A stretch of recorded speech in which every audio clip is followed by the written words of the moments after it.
Hello दोस्तों, स्वागत है आपका अपनी एसवी क्लासेस में। मैं संतोष वर्मा आपके सामने फिर लेकर आया हूँ क्लास 12th में फिजिक्स का जो सेकंड पार्ट था हमारा।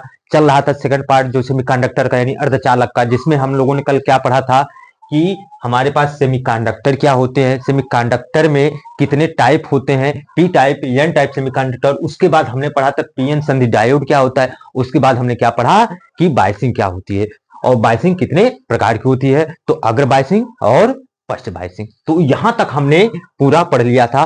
तो इसके आगे का पार्ट लेकर मैं आपके सामने हाजिर हूं।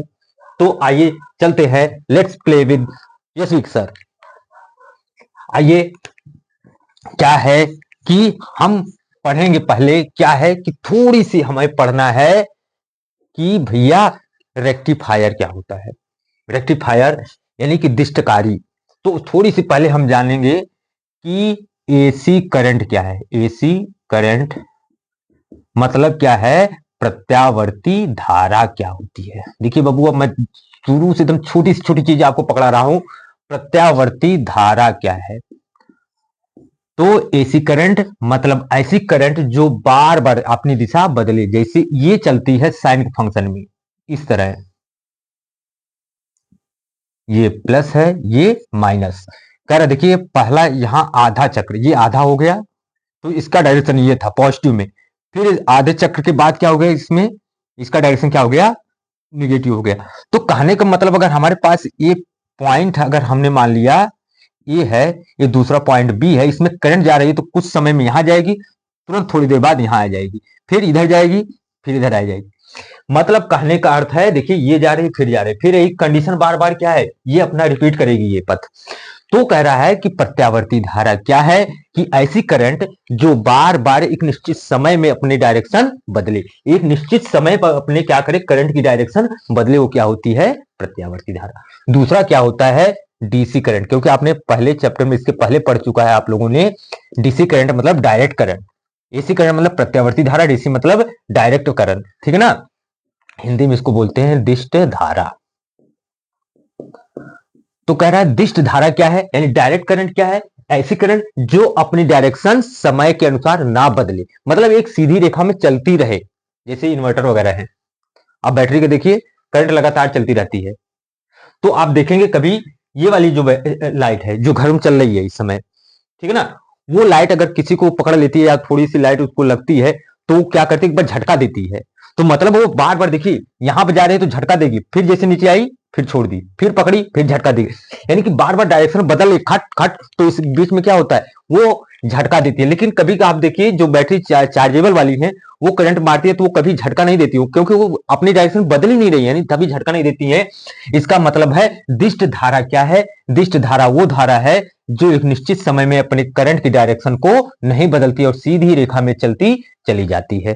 तो इसका मतलब है कि अगर हम ग्राफ बना रहे हैं तो जो ये धारा थी ये क्या था, एसी का, तो जो सीधी रेखा में से चलती चली जाएगी एक्स अक्ष के अनुरूप। तो कह रहा है कि हमारे पास एसी क्या है, एसी करंट जो लगातार अपनी जो करंट अपनी डायरेक्शन लगातार बदले उसको हम क्या करें, अपनी डायरेक्शन बदल रही है तो उसको हम एसी करंट कहते हैं। जो करंट अपनी डायरेक्शन नहीं बदल रही है, वो सीधी सीधी रेखा में चली जा रही है तो उसको हम कहते हैं डीसी करंट। तो आइए अब इन दोनों का यूज करके हम पढ़ने जा रहे हैं दिष्टकारी, क्योंकि दिष्टकारी एक प्रकार का जुगाड़ है बबुआ, डिवाइस है ये एक युक्ति है, जुगाड़ में है, ठीक है ना। तो हम पढ़ेंगे दिष्टकारी क्या है। दिष्टकारी इंग्लिश में कहेंगे रेक्टिफायर।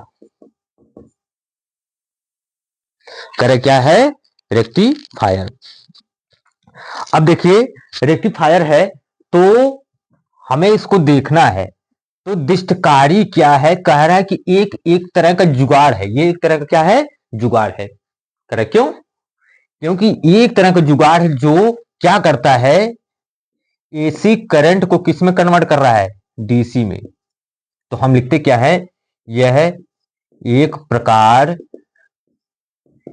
की युक्ति है, युक्ति कहें या जुगाड़ कहें या कहें डिवाइस है,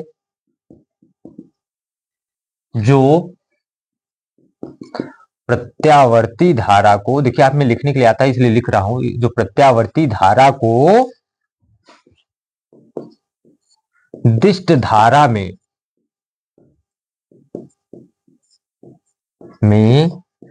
परिवर्तित करती है। तो हमारे पास क्या है, दिष्टकारी यानी रेक्टिफायर क्या है करके एक प्रकार का जुगाड़ है जिसकी सहायता से हम क्या करते हैं, एसी को किस में बदल रहे हैं, डीसी। यानी कि हाँ क्या था, पहले करंट की डायरेक्शन लगातार बदल रही थी, अब जैसे इस क्या नाम है युक्ति का यानी डिवाइस यानी जुगाड़ का यूज करेंगे, वो उसमें क्या होगा, डीसी में परिवर्तित कर देगी करंट को, यानी करंट हमारी सीधी एक डायरेक्शन में चलेगी। अब वो यू वाला नहीं मोशन करेगी, यानी सीधी रेखा में चलेगी। तो दिष्टकारी क्या है कि यह एक प्रकार का जुगाड़ है जो क्या कर रहा है, एसी को कन्वर्ट किस में कर रहा है, डीसी में कर रहा है। तो आइए चलते, ये दिष्टकारी कितने प्रकार के हैं, यानी ये जुगाड़ कितने प्रकार से किया जाता है। तो हमारे पास जुगाड़ है दो। तो पहले नंबर पे आता है कि भैया जुगाड़ जो है, पहला एक है हाफ वेव रेक्टिफायर यानी अर्ध तरंग दिष्टकारी, पहला टाइप है अर्ध तरंग दिष्टकारी। इंग्लिश में इसको क्या कहेंगे, हाफ वेव रेक्टिफायर। बहुत ध्यान से सुनना क्योंकि एक एक शब्द आपको थोड़ी थोड़ी लिखना पड़ेगा फिगर सहित। क्या रहा है कि मान लीजिए हमारे पास एक एसी यानी कि ये हमारे पास है जिसको हम क्या कर रहे हैं, निवेशी वोल्टेज, इसको क्या कर रहे हैं, प्रत्यावर्ती नियोजी क्या कहते हैं निवेशी हिंदी में। तो इसको बोला हमने प्रत्यावर्ती निवेशी वोल्टेज। क्या बोला, प्रत्यावर्ती निवेशी वोल्टेज। जुगाड़ बना रहे हैं, अभी बता रहे हैं क्या क्या कहानी है इसमें, ठीक है ना। तो ये हमने क्या किया, एक यहां पे स्टेप अप ट्रांसफार्मर लगाते हैं। क्या लगा रहे हैं, स्टेप अप ट्रांसफार्मर यानी ऊंचाई। अब एक हमने यहां लगाया क्या कि हम लगाएंगे एक सेमीकंडक्टर यानी पीएन संधि डायोड। अब इसको जोड़ देंगे, यहां पे एक प्रतिरोध हो उत्पन्न करें, लगा दें भाई, और यहां से यहां पे प्लस होता है, यहां पे माइनस, यानी कि इसको बोलता है आरएल बोला जाता है। ये क्या हो गया, निर्गत वोल्टेज। निर्गत वोल्टेज क्या क्या कहानी है इसमें देखते हैं अभी हम। तो पहले क्या है कि ये क्या है, ये प्राथमिक कुंडली से जुड़ा है। जो स्टेप अप कौन सा ट्रांसफार्मर है, स्टेप अप ट्रांसफार्मर। ट्रांसफार्मर यानी ऊंचाई। ऊंचाई देखिए, स्टेप अप ट्रांसफार्मर क्या है, ऊंचाई, और ट्रांसफार्मर हिंदी में इसको ट्रांसफार्मर ही शायद बोलते हैं, हाँ बोलते हैं भाई। तो इसका मतलब ये जो है लो वोल्टेज को क्या कर देता है, हाई कर देता है। स्टेप अप ट्रांसफार्मर का मतलब है ये ऐसा ट्रांसफार्मर है जो लो वोल्टेज को क्या कर देता है, हाई कर देता है। तो अब हम इसका फायदा क्या है, देखिए आपने ये भी पढ़ा है कि जब हमारे पास क्या था, चलिए इधर लिख देते हैं, थोड़ी सी बता दे रहे हैं आपको। जब हमने देखा था कि जब फॉरवर्ड बाइसिंग थी, फॉरवर्ड बाइसिंग थी हमारे पास, जब हमारे पास फॉरवर्ड बाइसिंग थी तो इसका मतलब वहां पे करंट फ्लो हो रही थी। और जब हमारे पास रिवर्स बाइसिंग थी, रिवर्स बाइसिंग थी, क्या थी, रिवर्स बाइसिंग, तो यहां करंट नहीं फ्लो हो रही थी, यही है ना। तो इसका मतलब क्या था कि यहां पे जो विरोध करने वाला था, यहां पे जो करंट का विरोध करने वाला यानी रेजिस्टेंस यानी प्रतिरोध, वो क्या होता है, निम्न होता है, तभी तो करंट जा रही है आराम से। देखिए यहां पे जो कह रहा है फॉरवर्ड बाइसिंग में क्या था, फॉरवर्ड बाइसिंग में क्या था कि उसमें करंट आसानी से जा रही थी। इसका मतलब वहां विरोध करने वाला बहुत कम है। कोई जो चीज है जो विरोध कर रही है वो कम है। तो धारा का विरोध कौन करता है, प्रतिरोध करता है। तो धारा का प्रतिरोध यानी धारा का विरोध जो कर रहा है प्रतिरोध, उसका मान निम्न था, इसलिए करंट आराम से फ्लो हो रही है। लेकिन इसमें क्या है, करंट नहीं फ्लो हो रही है। इसका मतलब यहां धारा का जो विरोध करने वाला यानी प्रतिरोध है, रेजिस्टेंस जो है वो काफी उच्च है। क्या है, काफी उच्च है, इसलिए ये प्रवाहित नहीं होने दे रहा है, करंट को तभी तो नहीं फ्लो होने दे रहा है क्योंकि इसका प्रतिरोध ज्यादा है, यानी विरोध करने वाला करंट का वो ज्यादा है, इसलिए यहाँ करंट नहीं फ्लो हो रही थी। और यहाँ पे क्या था, प्रतिरोध निम्न है, इसलिए यहाँ करंट फ्लो हो रही थी। यहां तक बात समझ में आई इसकी। अब उसी चीज के यहाँ पे यूज करते हैं, इसी चीज का ये तो समझ में आ गया। फॉरवर्ड बायसिंग में करंट फ्लो होती है और रिवर्स बायसिंग में करंट नहीं फ्लो होती है। उसका कारण इसके पीछे ये है कि इसमें जो है प्रतिरोध निम्न होता है, इसलिए करंट फ्लो होती है। यहाँ पे प्रतिरोध काफी उच्च होता है, इसलिए प्रतिरोध क्या नाम है, करंट फ्लो नहीं होती है। आइए चलते हैं, इसका यूज करें। तो एक एक चीज देखिए बाबू, आपको समझाना रहा हूं मैं आपको एक एक चीज पकड़ के।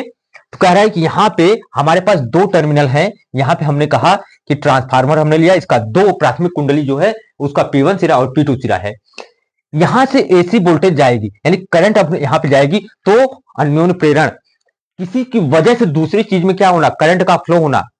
यानी कि कह रहा है कि अगर कहीं परिपथ है उसमें करंट की जो करंट हम फ्लो करा रहे हैं, कोई विद्युत धारा जा रही है, उसकी वजह से एक अलग से क्या है वो अंदर एक अलग प्रेरित धारा उत्पन्न हो, एक अलग से विद्युत वाहक बल उत्पन्न हो, तो उसे हम क्या कहते हैं, उसकी वजह से उसको वहां गुणांक क्या बोला जाता है, अन्योन्य प्रेरण गुणांक।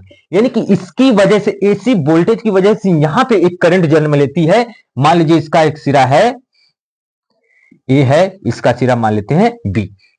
अब देखिए ये क्या है, P है, ये N टाइप सेमीकंडक्टर, यानी इसका जो है ये डायोड जो है D मान लेते हैं, D1 है मान लीजिए, जो भी है। तो डायोड का जो एक सिरा P टाइप सेमीकंडक्टर है, दूसरा सिरा N टाइप सेमीकंडक्टर है। तो देखिए चूंकि AC करंट यहां जा रही है, देखिए AC करंट जा रही है, इसकी वजह से यहां पे एक धारा प्रेरित होगी, लेकिन कौन सी, प्रत्यावर्ती वाली ही होगी, AC वाली ही करंट यहां आएगी।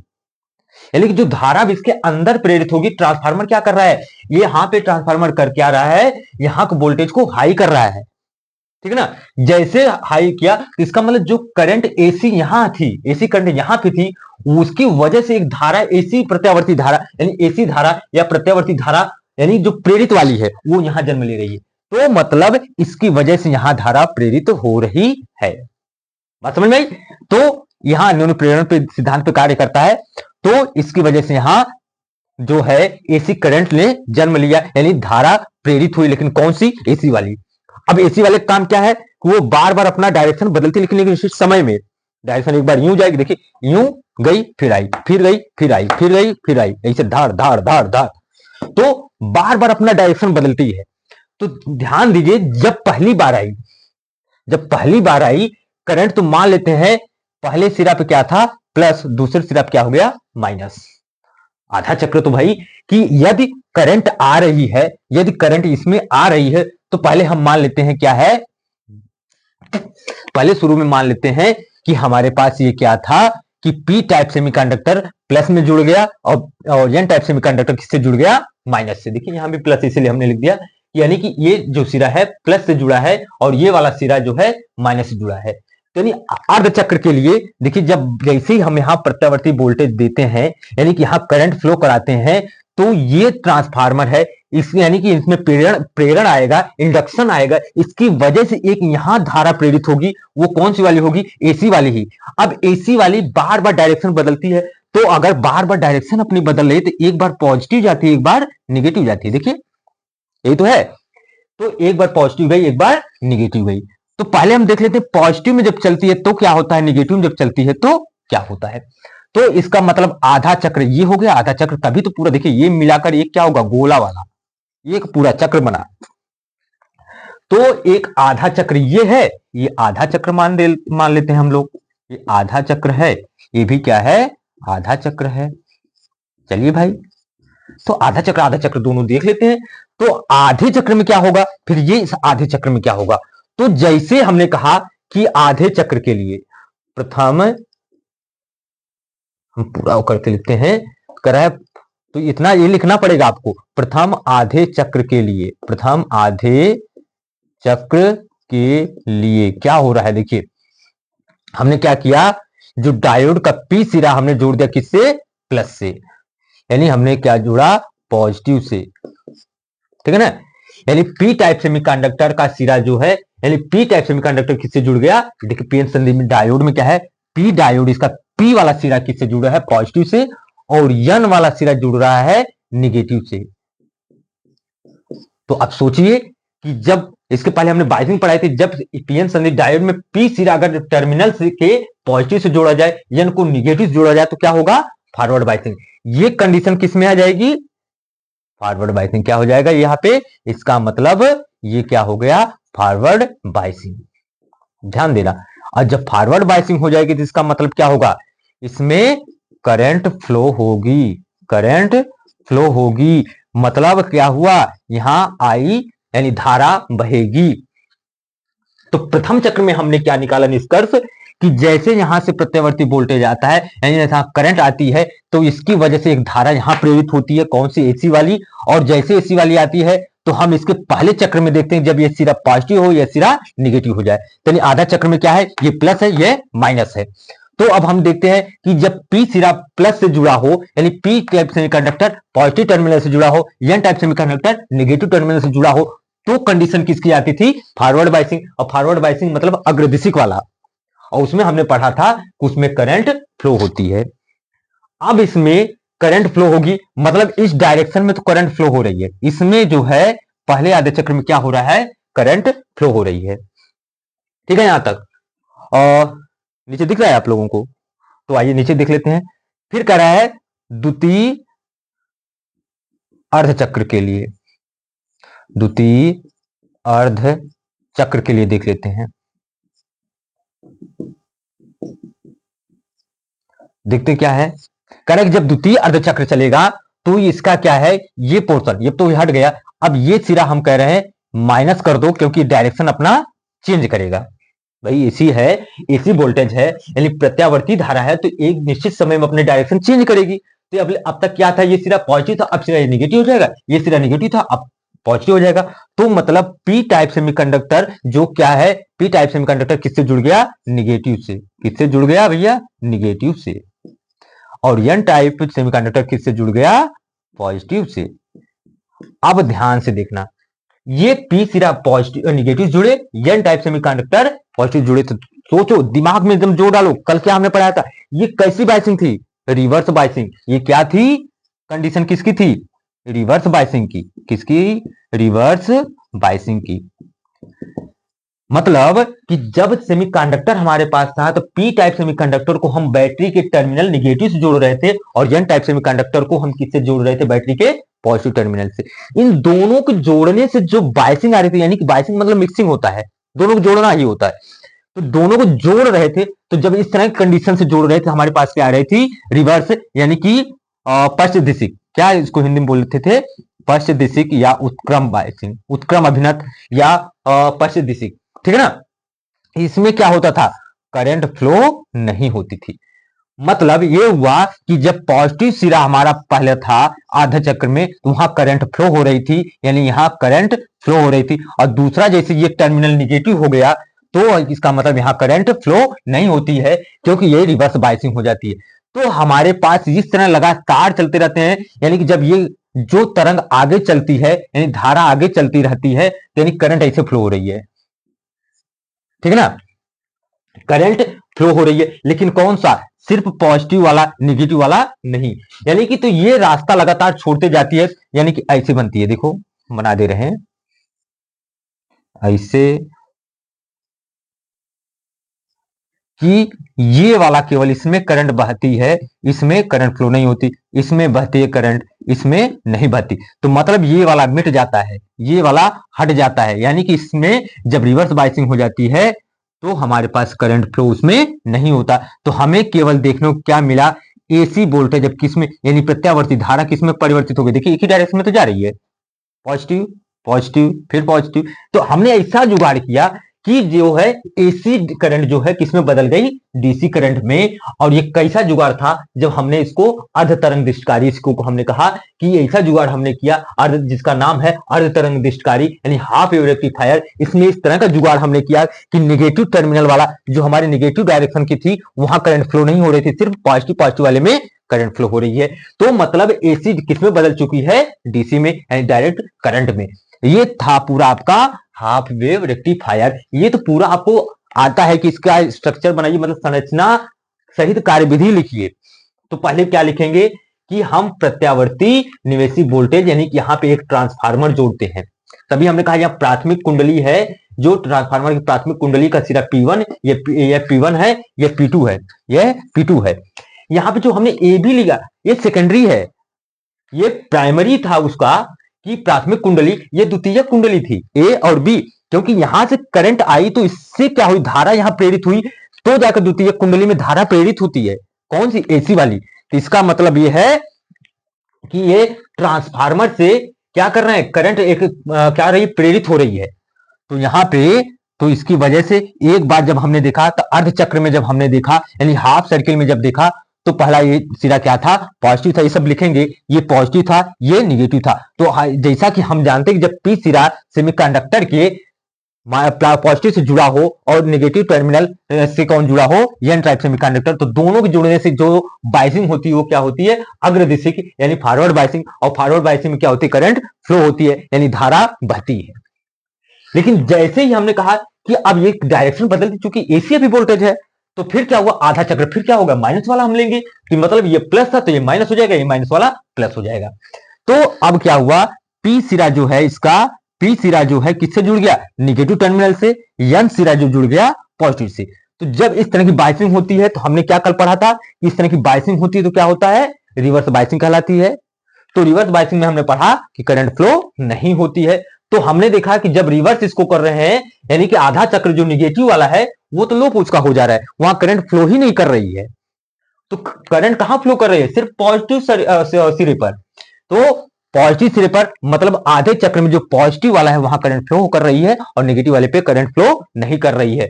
तो इस तरह हम देख रहे हैं, जब एक आरेख बनाते हैं तो हम देख रहे हैं कि जो करंट है पॉजिटिव वाले पर चलते हुए चली जा रही है, नेगेटिव को छोड़ते जा रही, मतलब करंट जो है सिर्फ एक डायरेक्शन में हो गया। तो ये क्या किसका गुण है, यह डीसी करंट का गुण है। तो हाफ वेव रेक्टिफायर ने क्या किया कि एसी वोल्टेज को यानी एसी करंट को किस में कन्वर्ट कर दिया, डीसी करंट में। ये हो गया आपका हाफ वेव रेक्टिफायर। यहां तक अगर समझ में आ गया हो तो आगे बढ़े, चला जाए। आइए तो दूसरी जुगाड़ करते हैं कि अब अगर हम ये ना करें तो फुल वाला थोड़ा देखें। दूसरा इसका टाइप क्या है, फुल वेव रेक्टिफायर। दूसरा टाइप है फुल वेव रेक्टिफायर। देखिए आपको जो एग्जाम देना हो उस एग्जाम के हिसाब से चल रहा हूं पूरा, ठीक है ना। अगर आप लोग चाहते हैं तो मेरी वीडियो को लाइक सब्सक्राइब सब कुछ करें, तो मैं आपको और वीडियो गहराई से लाऊंगा। अभी तो एग्जाम के पैटर्न से है, ठीक है ना। तो आइए दूसरा टाइप इसका है पूर्ण, दूसरा टाइप इसका क्या है, पूर्ण तरंग दिष्टकारी। क्योंकि तरंग के रूप में चल रहा है ना तो इसलिए तरंग कह रहे हैं, पूर्ण तरंग दिष्टकारी। क्योंकि करंट जो है एसी करंट जो है किसमें चलती है, तरंग के रूप में चलती है, तो इसीलिए हमने कहा साइन फंक्शन होती है, ठीक है ना। इसको इंग्लिश में क्या बोलते हैं, फुल वेव रेक्टिफायर। तो क्या नाम है इसका, फुल वेव रेक्टिफायर। अब इसमें क्या है, सेम कहानी, सेम कहानी इसमें भी रखते हैं। अब देखते हैं बस केवल कि यहां पे जो है हम एसी वोल्टेज लगा रहे हैं,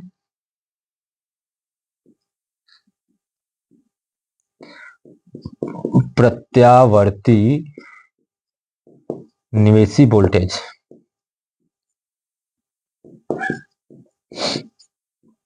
अब यहां पे क्या था,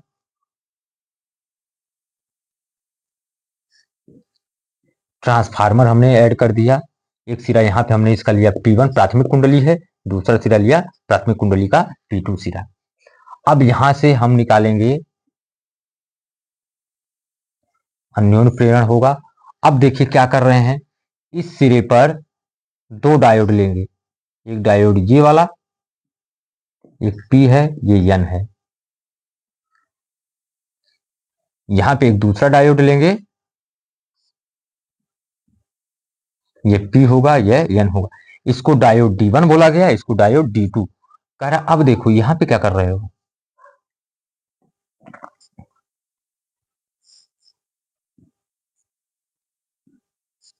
आउटपुट इसको ले रहे हैं, निर्गत वोल्टेज। इसको हमने क्या कहा, निर्गत वोल्टेज। ये मान ले रहे हैं हम क्या है, कोई मान लो x है, ये y हो गया। ये सिरा क्या हो गया, ए हो गया, ये सिरा बी हो गया, मान लेते हैं। होने के लिए कुछ भी डाल दीजिए, पी एक्स पी क्यू। वैसे क्या होता है, यहाँ कुंडली में क्या है, सेकेंडरी कुंडली है तो हम S1 और S2 भी ले सकते हैं। सेकेंडरी कुंडली है ये क्या ट्रांसफार्मर की, तो हम S1 और S2 भी ले सकते हैं। तो हमारे पास क्या आया देखिए, तो इस जुगाड़ में हम क्या कर रहे हैं कि यहाँ पे ट्रांसफार्मर, ये क्या है, स्टेप अप ट्रांसफार्मर, हम लिखेंगे स्टेप अप ट्रांसफार्मर। यहाँ क्या हमने लिया, स्टेप अप ट्रांसफार्मर। यहां करंट जैसे फ्लो हमने कराया, कौन सी current, AC volt, AC current हमने यहां फ्लो कराया। इसकी वजह से, इस कुंडली की वजह से यहां पे क्या हो रही है, एक करंट जनरेट हो रही है, यानी एक धारा प्रेरित हो रही है। कौन सी, एसी करंट। अब चूंकि देखिए एसी करंट फ्लो हो रही है, तो इसका मतलब है बार बार वो अपना डायरेक्शन क्या करेगी, एक निश्चित समय में चेंज करेगी। जब अपना डायरेक्शन चेंज करेगी, तो पहले मान लेते हैं कि ये सिरा पॉजिटिव हो गया और ये सिरा क्या हो गया, निगेटिव हो गया। ध्यान सुनना, तो पहले जब ये पॉजिटिव हुआ और ये निगेटिव हुआ, तो ध्यान से सुनना, तो ये सिरा निगेटिव हुआ, तो मतलब ये वाला भी सिरा क्या हुआ, निगेटिव। तो पहले चक्र में, पहले अगर देखा जाए, ये पहला क्या है, पहले चक्र, या हम कह सकते हैं धनात्मक चक्र के लिए लिखा जाए, धनात्मक चक्र के लिए।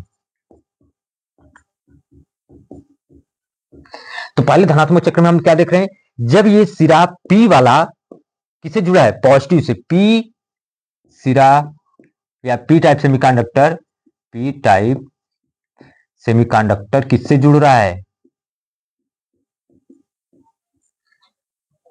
पॉजिटिव से। किससे जुड़ा, पॉजिटिव से। और N टाइप सेमीकंडक्टर किससे जुड़ रहा है, किससे जुड़ रहा है, माइनस से, देखिए निगेटिव से।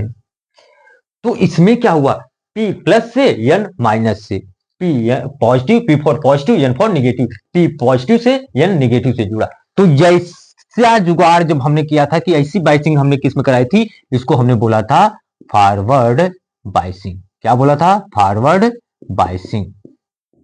और हमको पता है कि अग्रदिशिक, हिंदी में बोलते हैं अग्रदिशिक, हिंदी में क्या बोला हमने, अग्रदिशिक, या अग्रदिशिक है, हाँ अग्रदिशिक, हिंदी में अग्रदिशिक। तो हमने क्या देखा कि इसमें क्या होती है, करंट फ्लो होती है, यानी इसका मतलब धारा का प्रवाह होता है, धारा का प्रवाह होता है। इसमें क्या था कि धारा का प्रवाह होता है। अब देखिए इसमें तो करंट फ्लो हो रही है, कैसे, यहां से ऐसे, देखिए पॉजिटिव से निगेटिव तरफ, यानी हमारे पास क्या आया कि करंट की डायरेक्शन एक्स से वाई है। ठीक, अब देखिए जैसे ही हमने कहा कि ये अब आज कुछ समय पश्चात अपनी डायरेक्शन बदलेगी, जैसे इसने डायरेक्शन बदला, तो अब ये सिरा क्या हो गया, निगेटिव हो गया, ये सिरा क्या हो गया, पॉजिटिव हो गया। कहा नहीं, अभी यहां रुकिए, एक बात और करनी है, थोड़ी सी अभी पॉजिटिव निगेटिव मत खेलिए। अब देखिए इसमें क्या था कि ये तो D1 है, किसके लिए, पहले चक्र में है, तो ये क्या है, डायोड D1 के लिए। ये कंडीशन टोटल किसके लिए आई, डायोड D1 के लिए। नीचे वाला तो आप देख ही नहीं रहे हो, किसके लिए आई, डायोड D1 में। कहा D2 क्या हो गया, ये देखिए, ये सिरा किससे हो गया, निगेटिव से, और ये वाला सिरा किससे हो गया, पॉजिटिव से। तो इसका मतलब है, जैसे आपने ये पहली कंडीशन देखी, तो इसमें क्या था कि D2 डायोड देखा जाए, D2 के लिए, तो डायोड D2 के लिए यहां पे देखा जाए, तो इसमें क्या है कि P सिरा किससे जुड़ रहा है, माइनस से, निगेटिव से, और N सिरा किससे जुड़ रहा है, पॉजिटिव से। देखिए N वाला पॉजिटिव से, P वाला निगेटिव से, N वाला पॉजिटिव से। तो देखिए जब P निगेटिव से जुड़े, N पॉजिटिव से जुड़े, तो क्या होता था, इसका मतलब यहां क्या है, कैसी बाइसिंग है, ये कहलाती है रिवर्स, रिवर्स बाइसिंग। और हमने पढ़ा था पश्च दिशिक या उत्क्रम अभिनत में करंट फ्लो नहीं होती है, तो इसका मतलब D2 में करंट फ्लो नहीं होगी, और जबकि D1 में करंट जो है फ्लो होगी। तो D1 में करंट फ्लो हो रही है, D2 में करंट फ्लो नहीं हो रही है। अब द्वितीय अर्धचक्र के लिए बात करते हैं। अब द्वितीय अर्धचक्र थोड़ा यहां लिखते हैं, दिख रहा है ना यहां से। तो आइए देखते हैं द्वितीय अर्धचक्र, और द्वितीय चक्र में अर्ध नहीं कहेंगे, द्वितीय चक्र मतलब कि क्या कर रहा है, ऋणात्मक के लिए। क्या कर रहा है, ऋणात्मक के लिए। तो ऋणात्मक के लिए बात कर रहा है कि यानी कि अब देखिए ये वाला सिरा जो है, अब ये सिरा माइनस हो जाए, ये सिरा क्या हो जाए, पॉजिटिव हो जाए। तो डायोड D1 के लिए हम देखते हैं, डायोड D1 के लिए हम देख रहे हैं, जब ऐसी कंडीशन आती है कि अब डायरेक्शन, करंट ने अपना डायरेक्शन बदला क्योंकि AC है, तो मतलब हुआ कि अब ये सिरा P वाला किससे जुड़ रहा है, निगेटिव से, और ये निगेटिव जुड़ा, N वाला किससे जुड़ रहा है, पॉजिटिव से, N वाला पॉजिटिव से। अब ये वाला जुड़ेगा, तो N वाला किससे जुड़ा, पॉजिटिव से। तो भैया ये कौन सी कंडीशन थी, ये तो निगेटिव हो गया, इसका मतलब क्या हुआ, ये क्या है, रिवर्स बायसिंग, उत्क्रम अभिनत रिवर्स बायसिंग। और रिवर्स बायसिंग में हमने क्या कहा था कि इसमें करंट का फ्लो नहीं होगा, यानी कि D1 में अब जो है करंट फ्लो नहीं हो रहा है। तो चलिए भाई, तो इसमें नहीं हो रहा है, तो D2 के लिए देखा जाए, D2 के लिए यानी डायोड D2 के लिए देखा जाए क्या हो रहा है। तो D2 डायोड के लिए हम देख क्या रहे हैं कि अब इसका होगा कि ये सिरा निगेटिव, अब देखिए ये क्या है, ये सिरा पॉजिटिव है, ये सिरा निगेटिव है, तो यानी P किससे जुड़ चुका है, पॉजिटिव से। देखिए ना P किससे जुड़ा है, पॉजिटिव से, क्योंकि D2 सिरा की हम बात कर रहे हैं, पॉजिटिव से जुड़ा है। और N किससे जुड़ा है, निगेटिव से।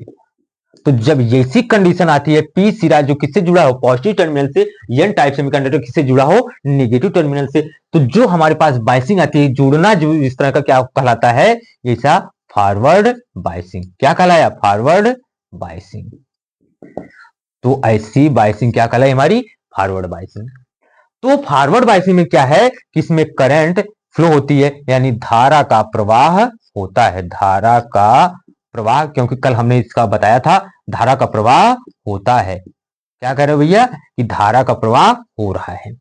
मतलब ये हुआ कि D2 में जो करंट फ्लो हो रही है, करंट फ्लो कहां होती है, प्लस से माइनस, तो यानी कि प्लस से माइनस, यानी करंट जो है देखिए इधर जाएगी, कहां, X से Y। पहली भी कंडीशन में क्या थी, करंट कहां से आ रही थी, X से Y, अब भी करंट कहां से आ रही है, X से Y। यानी कि हमने जुगाड़ लगाया, दोनों बार में करंट की डायरेक्शन क्या हो गई, एक ही दिशा में, यानी करंट अब अपनी डायरेक्शन बदल नहीं रही है। देख लो ना यार, पहली बार था क्या, इसमें जो था D1 सीरीज में जब पहला आदर्श चक्र आया था, तो इसमें करंट क्या था, इसमें D1 में करंट फ्लो हो रही थी, D2 में नहीं हो रही थी करंट। तो इसका मतलब करंट कहां से फ्लो की, प्लस से माइनस, प्लस से माइनस, प्लस से माइनस, प्लस माइनस हो गई। तो यानी करंट की डायरेक्शन इधर इधर हो गई, यानी X से Y डायरेक्शन हो गई। फिर जब दूसरा चक्र हम लेकर आए, तो ये क्या हुआ, ये क्या हो गया, रिवर्स बाइसिंग हुई, इसका मतलब इसमें करंट नहीं फ्लो हो रही है। लेकिन जैसे इसको हमने देखा D2 को, तो हमने देखा कि ये फॉरवर्ड, P पॉजिटिव जुड़ा था या नेगेटिव जुड़ा था, इसमें क्या हो गया, फॉरवर्ड बाइसिंग, और इसमें करंट फ्लो हुई। अब करंट फ्लो हुई कहां से, पॉजिटिव से नेगेटिव, पॉजिटिव से नेगेटिव, यानी कि X से Y, X से Y, पहली बार में भी X से Y था, अब भी X से Y है। मतलब दोनों कंडीशन में करंट की डायरेक्शन क्या हो गई, सेम, X से Y। मतलब अभी तक जो ऐसे सांप की तरह चल रहे थे भैया ये करंट, अब क्या बन गए, सीधी रेखा में। मतलब हम बिगड़े थे, अब सीधे बन गए हैं। तो आ जाओ भैया, सीधे बन गए, मतलब हमारी करंट की डायरेक्शन सेम हो गई, यानी एक ही डायरेक्शन चल रही है, करंट इधर उधर नहीं जा रही है, किसी और डायरेक्शन से नहीं चल रही है, तो यानी एक ही डायरेक्शन में करंट का फ्लो हो रहा है। यानी हमने ऐसा जुगाड़ कर दिया कि करंट जो एसी करंट किस में बदल गई, अब डीसी करंट में, यानी कि दिष्ट धारा में परिवर्तित हो गई। ऐसे जुगाड़ को हम क्या कहते हैं, ऐसे जुगाड़ को हम कहते हैं पूर्ण तरंग दिष्टकारी, यानी फुल वेव रेक्टिफायर। तो इसका ग्राफ यानी कि आपने देखा, तो हम ग्राफ बना देने, देखिए पूरा आपको पूरा ओवरव्यू हमने आपके सामने पूरा इसका कॉन्सेप्ट भी रख दिया है खोल के। इससे ज्यादा नहीं है भाई, है इससे ज्यादा आप क्या करना है यार, इससे ज्यादा जाना है तो चलिए IIT नीट की बात करते हैं। लेकिन उसमें हमें क्या करना है, हमको अभी तो बोर्ड देना है, तो पहले बोर्ड के बारे में देखा जाए। तो कह रहा है कि अब इसका डायरेक्शन हम देख रहे हैं, तो कह रहा है कि बार बार ये देखिए, जो ये था ऐसे ही करंट चल रही थी एसी वाली, तो पहले में क्या था कि इसमें करंट फ्लो हुई, ये वाला तो निगेटिव था, इसमें वाले में तो धारा नहीं गई। लेकिन जैसे फिर इसने क्या कहा कि भैया ये वाला क्या हो गया, D2 क्या था, ये D1 था, ये D2 था, इसमें करंट फ्लो हुई, इसमें नहीं हुई। फिर दूसरा सिरा तुरंत क्या हो गया, ये क्या हो गया, इसमें करंट फ्लो की नहीं की, इसमें की, तो इसका मतलब ये भी क्या हो गया, ऊपर की तरफ चला गया। मतलब इसने क्या किया, अब ऐसा कर दिया कंडीशन कि पॉजिटिव और निगेटिव हमेशा क्या हो गए, बार बार इसमें क्या हो रहा है, देखिए करंट फ्लो हो रही है, यानी एसी किस में चली गई है, डीसी में। करंट का फ्लो एक ही डायरेक्शन में, धनात्मक चक्र में भी धारा बह रही थी, ऋणात्मक चक्र में भी धारा बह रही है, और दोनों की डायरेक्शन किस में थी, एक ही डायरेक्शन में। तो इस तरह हम कह सकते हैं कि एसी कन्वर्ट किस में हो गई, डीसी में। किस में हो गई, एसी करंट किस में चेंज हो चुकी है, डीसी में। तो प्रत्यावर्ती धारा को डीसी में कन्वर्ट कर दिया गया। यही हमारा क्या है, एक तरह का जुगाड़ था, जो दो तरीके से हो सकता था एसी को डीसी में कन्वर्ट करने का। एक हाफ वेव रेक्टिफायर, जिसमें जिसको आप कहते हैं अर्ध तरंग दिष्टकारी, दूसरा क्या था, फुल वेव रेक्टिफायर यानी पूर्ण तरंग दिष्टकारी। ठीक है ना। ये टोटल आपके कॉन्सेप्ट में आता है, आपके क्लास में कहा जाए तो आपके बोर्ड में आता है कि इसका आरेख खींचिए, तो आरेख आपने बनाया, तो इस तरह फिर कहता है कार्यविधि बताइए, कार्यविधि हमने बता दिया टोटल, और कहा कोई ग्राफ बना दीजिए, तो एक तरह का ग्राफ हमने बना दिया। पहले क्या था, सीधा सीधा क्या ऐसे से जा रही थी सांप की तरह, अब क्या है, एक ही डायरेक्शन में चल रही है करंट, यानी डीसी में परिवर्तित हो गई। तो ये था हमारा जुगाड़। अब इसके बाद क्या आता है, इसमें जो मेन पॉइंट था हमने आपको करा दिया। बात समझ में आई, इसमें जो मेन पॉइंट थे हमने करा दिया। अब इसमें तो कुछ मेरे हिसाब से कुछ बचा नहीं है। हाँ, बैंड ऊर्जा थोड़ी सी बची है, तो जल्दी जल्दी उसमें बता दे रहे हैं, क्योंकि पेपर का टाइम है, तो वो भी एक आध नंबर का आएगा। तो चलिए आइए चलते हैं।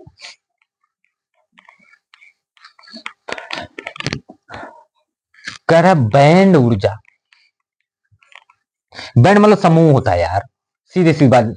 जैसे नहीं आप जानते हैं ब्रास बैंड पार्टी, ये बैंड पार्टी, बैंड क्या है भाई, एक समूह गुच्छा है।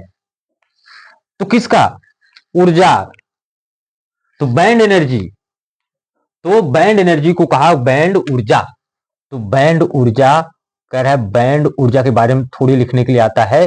बैंड ऊर्जा क्या है, एक प्रकार की ऊर्जा का समूह। लेकिन हम सिंपली कहते हैं बैंड ऊर्जा यानी ऊर्जा का समूह, तो इससे तो कोई वो नहीं पड़ता। अब देखिए थोड़ा सा बोहर मॉडल क्या था, बोहर मॉडल में क्या बताया गया था, ये है नाभिक, नाभिक में प्रोटॉन और न्यूट्रॉन होते, इसके बाहर इलेक्ट्रॉन घूमता है। फिर एक कक्षक और है, यहां पे इलेक्ट्रॉन घुमा, यहां इलेक्ट्रॉन घुमा। तो उन्होंने क्या बताया था, हाइड्रोजन के सदृश जो परमाणु था, उन्होंने कहा सामने हम जब पर्दा लगा देते हैं, तो जब इलेक्ट्रॉन चक्कर लगा के आता है अपनी लोवेस्ट कक्षा में, चलो भैया ऊर्जा क्या हुआ, अपना लॉस करके आता है। जैसे लॉस करके आता है तो ये ऊर्जा बाहर निकाल रहा है, तो सामने वाले पर्दे पर एक स्पॉट इस तरह के लीनियर प्राप्त होते हैं, जिसको इन्होंने क्या कहा था, स्पेक्ट्रम कहा था। क्या कहा था, स्पेक्ट्रम, यानी ऊर्जा का समूह। क्या कहा था इन्होंने इसको, स्पेक्ट्रम। तो यानी कि जो ऊर्जा निकले बंडल के रूप में निकले, किसके रूप में, ऊर्जा इन्होंने बताया बंडल के रूप में निकले। तो ऊर्जा बंडल के रूप में निकल रही थी, उसी ऊर्जा के समूह को इन्होंने क्या कहा, स्पेक्ट्रम कहा। तो इसमें कहा गया कि जो ऊर्जा जनरेट हो रही है, जो निकल रही है, वो कैसे निकल रही है, वो समूह के रूप में निकल रही है। इसको इन्होंने माना कि चलो अभी एक सिंगल परमाणु है तो इसमें कोई बहुत ज्यादा खास इफेक्ट नहीं पड़ता है, लेकिन अगर कहीं क्रिस्टल है, क्रिस्टल में क्या होते हैं, देखिए क्रिस्टल है कोई, तो वहां तो भैया क्या है, परमाणु तो बहुत नजदीक नजदीक है, जैसे हीरा वगैरह, इसमें परमाणु बहुत नजदीक नजदीक है, एकदम घने घने, घने बाल है, सुंदर घने। वास्मोल ने किया कमाल, आ जाओ। ये परमाणु क्रिस्टल में क्या है, 3D में है, तो काफी नजदीक नजदीक है। इसका मतलब इस परमाणु के ऊपर इस परमाणु का भी हस्तक्षेप होगा, क्योंकि नजदीक नजदीक है। यहां पे इनके बीच नाभिकीय आकर्षण बल कार्य करेगा। अब तक तो क्या था, अकेला परमाणु था, तो भैया उसमें से इलेक्ट्रॉन ऊर्जा को निकाल रहा है, वो सामने पर्दे पर पड़ रहा है, एक लीनियर लाइन, मतलब वो लाइन्स मिल रही है, एनर्जी लाइन्स मिल रही है, उन्हीं एनर्जी लाइन्स को उन्होंने क्या कहा, स्पेक्ट्रम कह दिया। लेकिन अगर कहा कि अगर मान लीजिए क्रिस्टल है जिसमें ढेर सारे परमाणु हो, तो क्या होगा, कहा ये तो कुछ दूसरा बवाला है। तो यहां पे कंडीशन अलग आ जाती है। यहां बहुत ज्यादा हम आपको डिटेल अभी नहीं ले जाएंगे, क्योंकि आपका एग्जाम है। मैं उतना ज्यादा खोलूंगा तो क्या होगा कि आपका दिमाग हैंग करेगा। क्यों, क्योंकि एग्जाम का टाइम है, आप कहेंगे यार कुछ नया अलग बता रहे हो फालतू में, मुझे एग्जाम देना है, मुझे इतना ज्यादा भी आईआईटी नीट नहीं करनी है।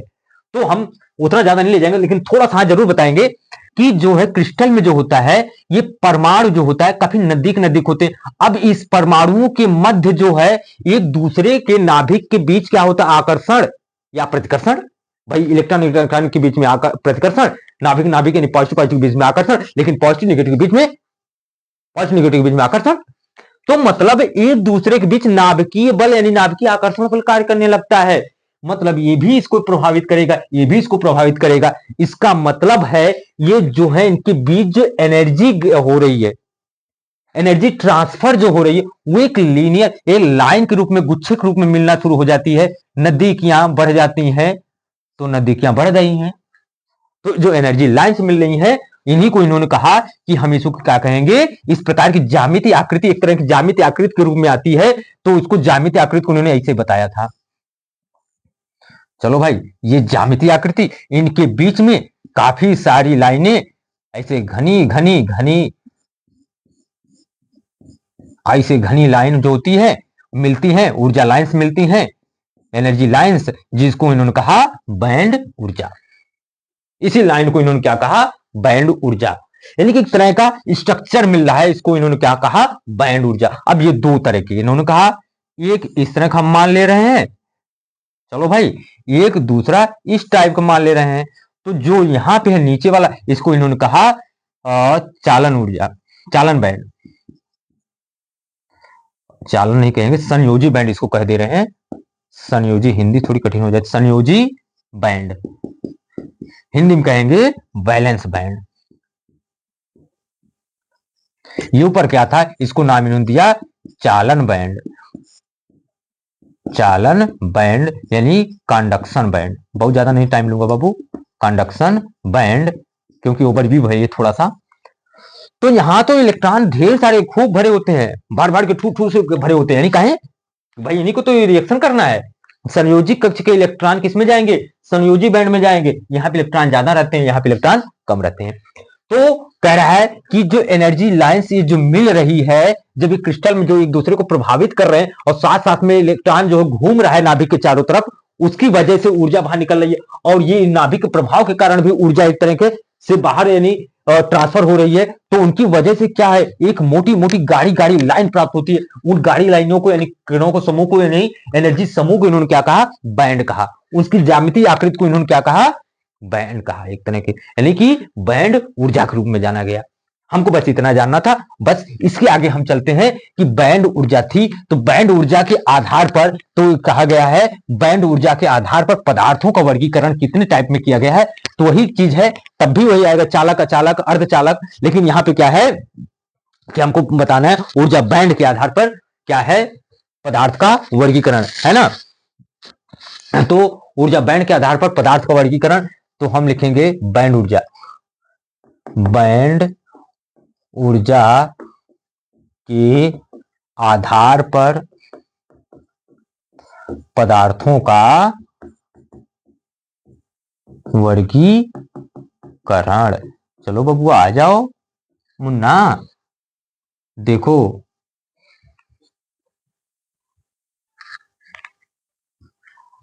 कहा क्या, इसके आधार पर पदार्थ तीन प्रकार के। पहला क्या इन्होंने की, अचालक, पेपर में आएगा बैंड ऊर्जा क्या है, बैंड ऊर्जा के आधार पर पदार्थ कितने प्रकार के होते हैं। तो बैंड ऊर्जा हमने बताया, जो मोटी एनर्जी लाइंस प्राप्त हो रही हैं उनके समूह को ही इन्होंने क्या कहा, बैंड ऊर्जा। आइए, अचालक यानी कि इंसुलेटर क्या है, इंसुलेटर, इन्होंने कहा कि अचालक वे पदार्थ होते हैं, देखिए अब मैं बना रहा हूं और थोड़ा सा बना दे रहा हूं इधर की तरफ। इन्होंने कहा नीचे क्या होगा, ये बैलेंस बैंड होगा। क्या होगा, बैलेंस बैंड। अरे दीपक, बैलेंस ओ क्या है, ब्रॉस बैंड पार्टी, अलग अलग फलाना ढमकाना सब बना दो। दूसरा कह रहा है ये ऊपर वाला क्या कहलाएगा, इसको बोला जाएगा कंडक्शन बैंड। ये क्या है, कंडक्शन बैंड है, ये क्या है, चालन बैंड है। इनके बीच की जो जगह होती है, यहाँ पे एनर्जी गैप होती है, इसको कहा जाता है एनर्जी गैप। इस एनर्जी गैप को रिप्रेजेंट किया जाता है ईजी, तो इसको कहा जाता है forbidden energy, forbidden energy gap. क्या बोला गया? फॉरबिडन एनर्जी गैप, जिसको हिंदी में कहते हैं निषिद्ध ऊर्जा। निषिद्ध ऊर्जा यानी फॉरबिडन एनर्जी गैप यानी निषिद्ध ऊर्जा। अब कह रहे अचालक वे पदार्थ हैं जिनका Eg is greater than 3 electron volt, यानी उनके बीच जो एनर्जी गैप जो है 3 इलेक्ट्रॉन वोल्ट से ज्यादा हो।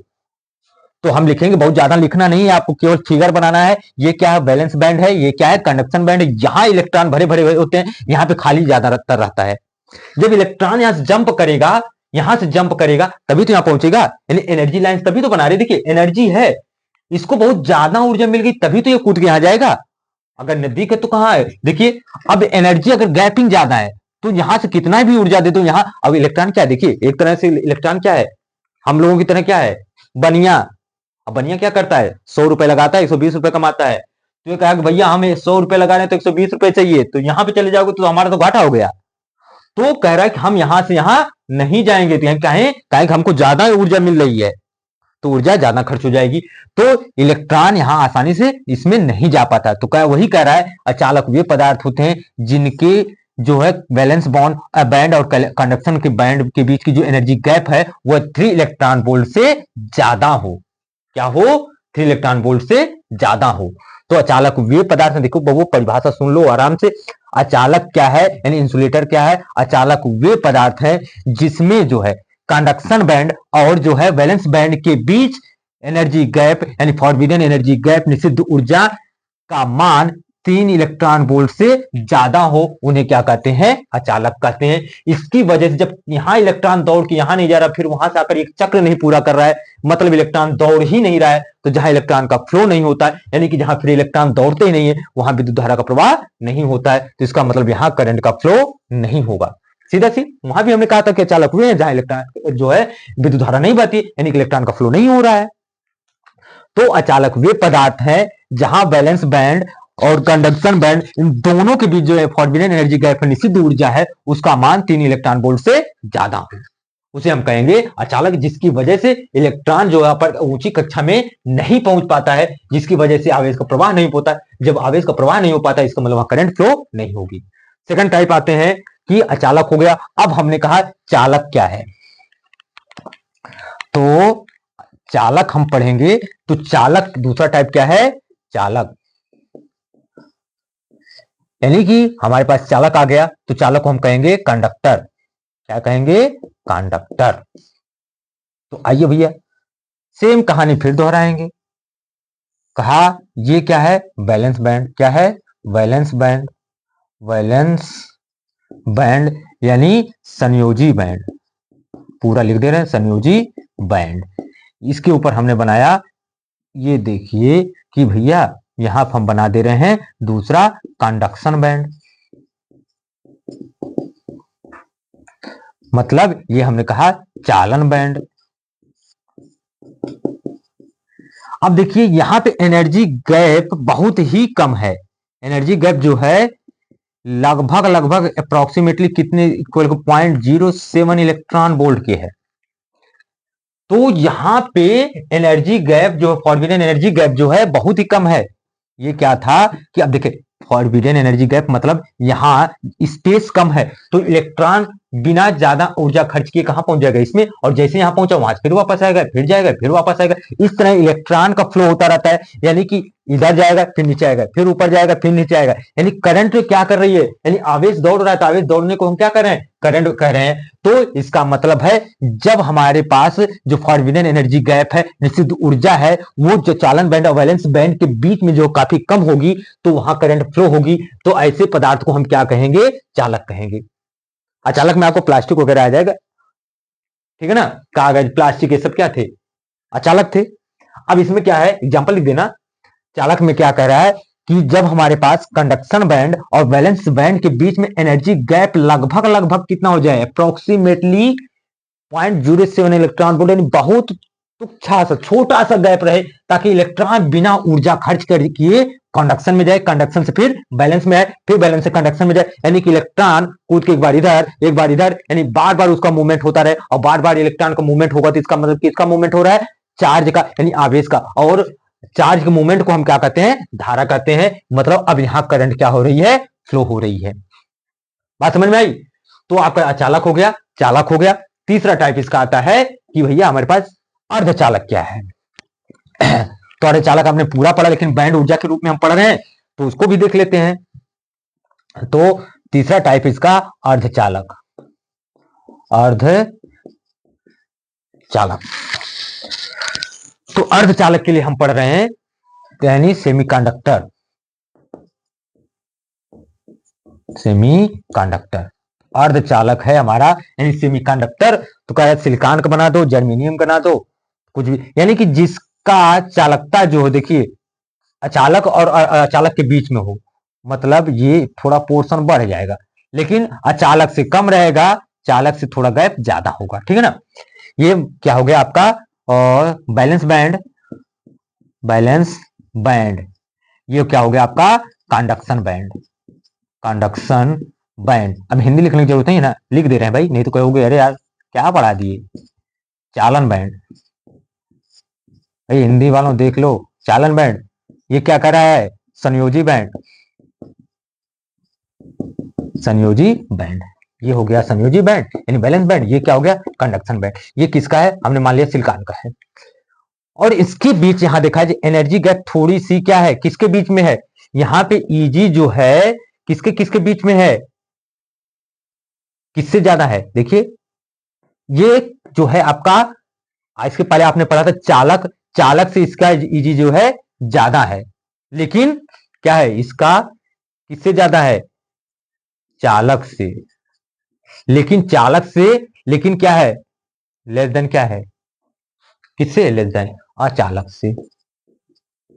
मतलब इसका मतलब समझिए, हमने क्या कहा कि जो एनर्जी गैप है ये ईजी यानी फॉरबिडन एनर्जी गैप जो है, फॉरबिडन एनर्जी गैप, वो जो है ये गैपिंग जो है चालक से ज्यादा है। ये एनर्जी गैप क्या है, चालक से थोड़ी सी ज्यादा है, लेकिन जो है अचालक से थोड़ी कम है।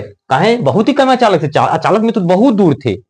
अब यहां पे थोड़ी सी अगर ऊर्जा दी जाए तो इलेक्ट्रॉन कूद के यहां जा सकते हैं, कूद के यहां आ सकते हैं, जा सकते हैं, आ सकते हैं। मतलब क्या हुआ कि जो इलेक्ट्रॉन का मूवमेंट हो सकता है, और जब इलेक्ट्रॉन का मूवमेंट हो सकता है तो मतलब इसका मतलब यह है विद्युत धारा का प्रवाह हो सकता है। तो हम लिखेंगे लगभग, देखिए जो है सिलिकॉन में कितना होता है, लगभग 0.75 इलेक्ट्रॉन वोल्ट एनर्जी गैप होती है। और जर्मेनियम आपका आता है, ये भी सेमीकंडक्टर है, शायद 1.12 इलेक्ट्रॉन वोल्ट के बीच यहाँ ईजी होता है। ठीक है ना? तो क्या रहा है कि जो अर्धचालक है, यहाँ पे जो बैलेंस बैंड और कंडक्शन बैंड के बीच जो एनर्जी गैप यानी सिद्ध ऊर्जा है, उनके बीच की दूरी है जो क्या है कि जो है चालक वाले से ज्यादा है लेकिन अचालक से कम है। गैपिंग इनकी चालक से ज्यादा है लेकिन अचालक से कम है। तो ऐसे पदार्थ को हम क्या कहेंगे, अर्धचालक। अर्धचालक में कौन कौन आ गया, जैसे सिलिकॉन हो गया, जर्मेनियम आ गया। ठीक है ना? ये सब हो गए अर्धचालक। तो इस तरह बैंड ऊर्जा के आधार पर पदार्थ कितने प्रकार के हुए, 3 प्रकार के, चालक, अचालक और अर्धचालक। टोटल यहां तक, यहीं तक आपके सिलेबस में है। आपका 12th जो है बोर्ड का पेपर यहीं तक आएगा। और टोटल हमने 2 वीडियो में आपको पूरे 8 नंबर का पूरा तैयार करवाया है। तो दोस्तों अगर आपको मेरी वीडियो अच्छी लग रही है तो प्लीज आप लोग लाइक करिए, शेयर करिए, कमेंट्स करिए, सब्सक्राइब तो करना ना भूलें, क्योंकि बेहद ही जरूरी है। सब्सक्राइब करें तो हमारी एनर्जी बढ़ेगी और हम आपके सामने और अधिक एनर्जी के साथ यानी काफी जोश के साथ और तगड़ी तगड़ी वीडियो लेकर आएंगे। और मैं चाहता हूं कि आप लोग प्लीज साथ दें। ठीक है? बस यही वीडियो समाप्त करूं। Okay, thank you.